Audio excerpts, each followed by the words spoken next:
Pernah nggak kamu ketemu seseorang yang dulu sangat baik, lalu beberapa tahun kemudian dia berubah total? Dulu dia ramah, mudah percaya pada orang lain, selalu berusaha memahami perasaan orang di sekitarnya.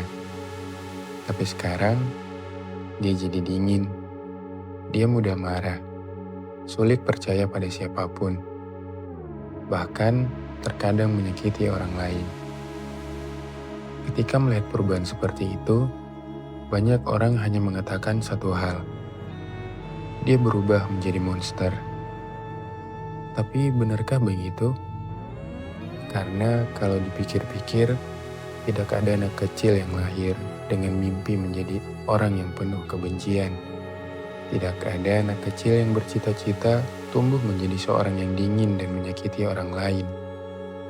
Lalu pertanyaannya, jika monster tidak dilahirkan, apakah mereka diciptakan? Dan kalau iya, siapa yang menciptakan mereka? Hampir semua orang pernah mengalami perubahan. Ada yang berubah setelah kehilangan seseorang, ada yang berubah setelah dihianati, ada yang berubah setelah bertahun-tahun merasa tidak dihargai. Dan seringkali, perubahan itu tidak terjadi dalam semalam. Bukan seperti saklar yang tiba-tiba mati, melainkan seperti tetesan air yang jatuh sedikit demi sedikit. Awalnya mungkin hanya satu luka, satu kekecewaan, lalu satu pengkhianatan, lalu satu penolakan. Dan sebelum sadar apa yang terjadi, seseorang mulai melihat dunia dengan cara yang berbeda. Mereka tidak lagi memandang dunia seperti dulu. Mereka tidak lagi memandang manusia seperti dulu. Dan mungkin mereka bahkan tidak lagi memandang dirinya sendiri seperti dulu. Tapi apakah itu berarti luka benar-benar bisa merubah seseorang menjadi monster? Atau ada sesuatu yang lebih kompleks yang sedang terjadi?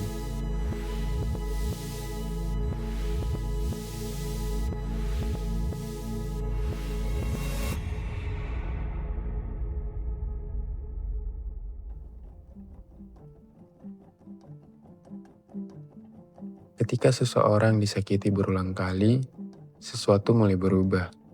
Bukan pada wajahnya, bukan pula pada suaranya, melainkan pada cara ia memahami dunia. Bayangkan, seseorang yang berkali-kali dikhianati. Awalnya ia percaya bahwa orang lain bisa dipercaya. Tetapi, setelah disakiti berkali-kali, otaknya mulai belajar sesuatu yang berbeda. Percaya itu bahaya. Lama-kelamaan, ia mulai menjaga jarak, menjadi lebih curiga, lebih berhati-hati, lebih sulit membuka diri. Dari luar, perubahan itu mungkin terlihat seperti sikap dingin, padahal di dalam dirinya sedang terjadi sesuatu yang jauh lebih dalam. Karena seringkali luka tidak mengubah siapa diri kita. Luka mengubah cara kita melihat dunia.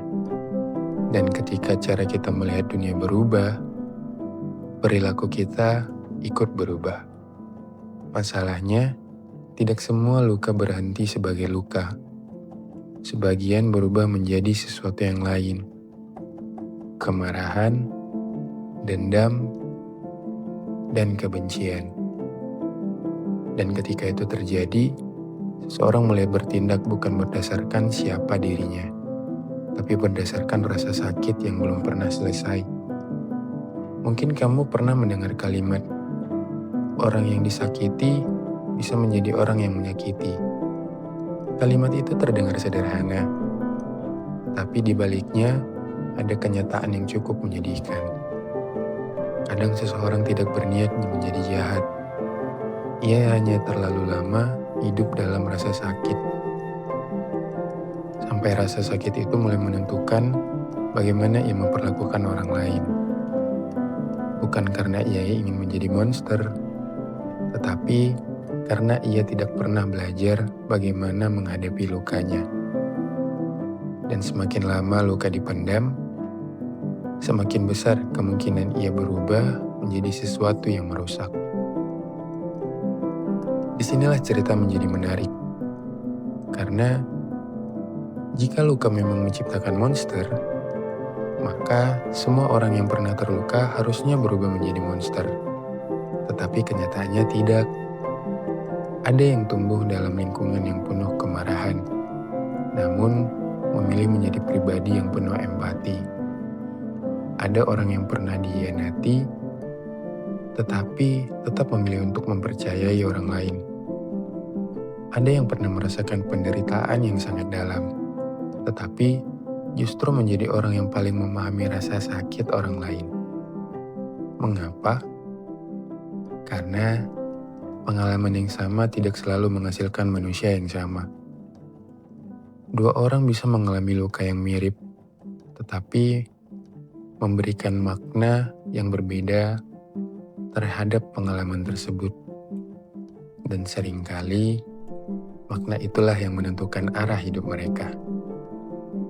Salah satu hal yang sering dilupakan adalah bahwa selalu ada ruang di antara apa yang terjadi kepada kita dan bagaimana kita meresponnya. Ruang itu kadang sangat kecil, kadang hampir tidak terasa, tapi ruang itu tetap ada. Seseorang bisa menggunakan lukanya sebagai alasan untuk menyakiti. Orang lain bisa menggunakan luka yang sama sebagai alasan untuk memahami. Seseorang bisa menjadikan rasa sakit sebagai racun.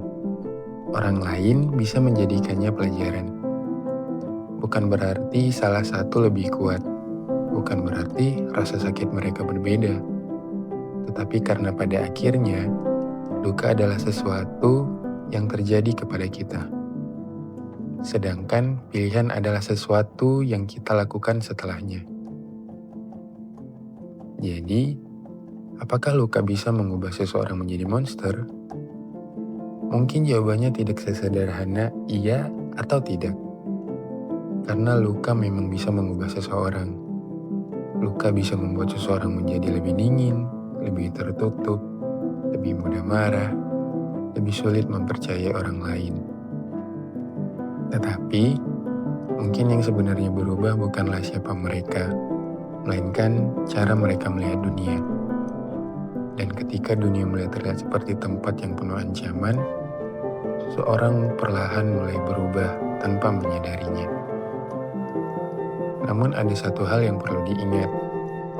Luka mungkin menjelaskan mengapa seseorang berubah, tetapi luka tidak selalu menentukan akan menjadi siapa mereka. Karena pada akhirnya, setiap manusia akan terluka.